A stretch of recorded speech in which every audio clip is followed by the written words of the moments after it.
create, control, steer hurricanes, Stanford Research Institute, Naval Weapons Lab, Ben Livingston, 1967 certified. They've been doing it since the early 60s, but certified at the 60s.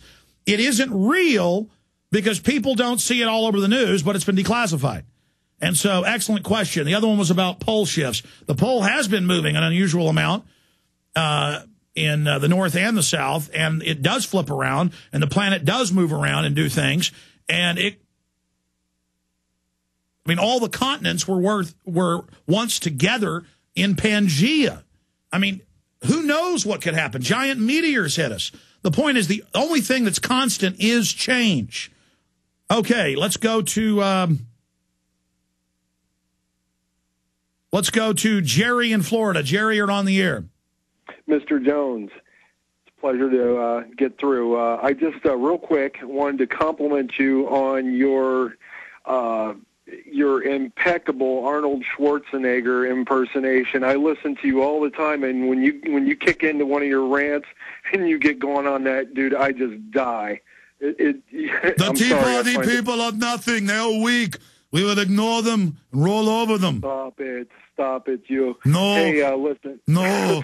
Steroids. Listen, what I wanted to comment on was the clip that you were playing with the Medina being interviewed by that guy who was basically, in a nutshell, I think we've all pretty much heard it, saying that truthers, it's good, you're not a truther. Well, my question to him would have been, well, if I'm not a truther, then what am I supposed to be? A liar? No, thanks. I think I'll stick with truth, because regardless of what the truth is, it's the truth. That doesn't make you a bad person. If we all turn out to be lunatics and the buildings really did fall under the circumstances that we've all been led to believe, then okay, we're wrong, but all we were seeking was the truth. That doesn't make us bad people. No. And everything today, and I appreciate your call. It's a great point. It's got to move on, though, so everybody gets on, is that the government has declassified that they've staged many terror attacks and proposed staged terror attacks in the past. So questioning an event when government stands to gain, like we did on the flu or WMDs or anything, that's the only position to have. I mean, if you've got a neighbor that's robbed you 2 or 3 times and you come home and your house is robbed again, you're going to look at the neighbor who's done it before. And then the neighbor comes out and says, it's despicable of you to question me. It's incredible. So they're trying to create this illusion that it's not proper to ask questions, and it's evil, and it's violent, and it's horrible, and it's a cult, and it's, because they're mad we won't shut up and go away. We have internal White House documents from Cass Sunstein that we're their big enemy. And look at Beck and look at the White House. They're together on this, attacking us. What are they so afraid of if it's so ridiculous? All right, let's go back to our phone system. John in Michigan, you're on the air. Go ahead, John. Hey, Alex, how you doing? Pretty good. Hey, I got 2 quick questions, but I wanted to make a comment about people attacking you. Yes, I love it. I just want to say your actions speak for themselves, and that's the only thing they can do to slow you down is to distract you and try and get you off your game. And for every attack, they're just introducing people who have never would have heard of you anyhow. They're introducing you to people who would have never heard of you and unintentionally planting seeds for us. No, that's the big dirty secret. And no matter how nasty the lies, how elaborately ridiculous, in the end, it only helps us reach new people. I mean, people attacking us is a small stream of new listeners, but it's still substantive. Every person we're able to really reach out to and really wake up is invaluable. The attacks from mainstream media don't even send us that many people because mainstream media doesn't have that many viewers anymore. I mean, that's the big illusion. People will spend all this money on big mainstream TV, radio, print, and it doesn't get you a good response because people aren't listening. And mainstream media is so discredited now that when they attack me, it only makes people go, well, I better check this guy out. I mean, take Texas Monthly. Cover story on me. This month's issue. I wouldn't call it a hit piece.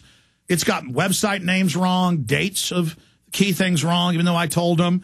It's got distortions like, oh, there's really no plan to exterminate the majority of the population. Alex sent me one document, and it said a little bit of that. No, I sent him a whole bunch. Okay? And so almost every comment on the article agrees with me and is giving them sources of where I said things. So I appreciate your call. Anything else? Questions? Go ahead. Okay. I just want to say, before I get to them, it may seem like you get it from all sides, but there is love out there for you, too. Are you kidding? 90% of what I get is love. I love it. Well, I sent you a birthday present. I don't know if you got it. Bunch of CDs. Yes. Thank you. Real fast, the question, because I got to get to others. Okay. They're both bin Laden related. One is just really short. What is the BCCI bank? And the other one is Sudan offered Bill better relations with the U.S. Sudan offered bin Laden to Bill Clinton. What was Bill Clinton's response to Sudan? That was in 1996, and he said, we don't want him. Didn't he blow up? Didn't he attack them over it? Did he, bomb their pharmaceutical plant? Yes, he did. I appreciate your call. Let's go ahead. Yeah, they cruise missiled it. Let's go ahead and talk to Isaac in Texas. Isaac, you're on the air. Yes. How are you doing, Alex? Good. I had a personal question. Who do you think we ought to go ahead and vote for? And is there any hope for Texas due to the staged terror, the body scanners, and Debra Medina flip-flopping? Well, I mean, look, I think you should still vote for Debra Medina. I don't think people who voted for her wasted a vote. I just being called despicable and watching her flip-flop is very painful and hurt me. And so that's why I'm upset about it. And now some of the responses I'm seeing from the campaign, I mean, for now I'm saying go ahead and vote for her. But I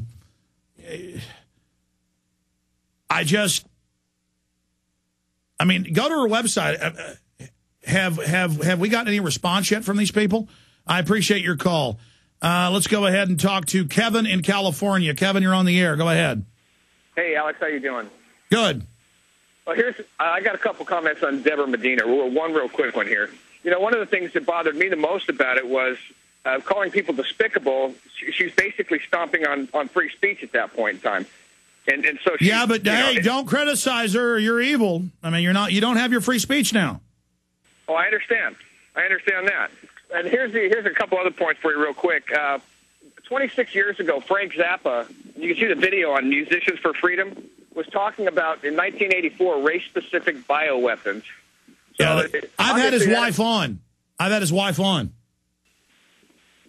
the last point is I thought you might find this an interesting link between the Rothschilds and Al Gore. Jacob Schiff, his grandson, Andrew Schiff, is married to Al Gore's daughter, Katrina. Yes, I've seen that. I find that no small bit of irony, in particular regarding David the Rothschild, the mouthpiece for Europe, regarding global warming, and then you got Al Gore over here, and then we see some type of loose blood relationship that they've formed. Well, it's like Kerry and Bush being cousins, and on every side of their family, it's like a breed of dog. They're all related, like French bulldogs or beagles. It's all basically one family tree. It's Obama's related closely to Cheney. It's just amazing. The whole, people start to really look at that aspect of it. It's no surprise why we're at today. I hear you, and I appreciate your call. Okay, there's so many phone calls here. Who's been holding the longest on our phone system? Paul in Indiana, you're on the air. Go ahead. Guess he's been holding so long, he's gone. Chris in California, you're on the air. Go ahead. Yeah, Alex, Jack McLam, Dr. Sam Monteith, Keith, Paul Craig Roberts, Dr. Jerome Corsi, Larry Pratt. I heard you. These are all members of the Council for National Policy that we never hear talked about on the show, and there's constantly guests who are involved and rub shoulders with people like, George Bush and Alan Keyes and, Alberto Gonzalez, Pat Robertson. I heard you just attacking him earlier. Dr. Dobson and the Group for Council for National Policy is an ultra-secret right group, and I heard you talking with Peter Dale Scott about this, and you actually said this is a quote from you. The CFR or the CNP is a junior CFR. Well, I mean, let me be clear, and I appreciate your call.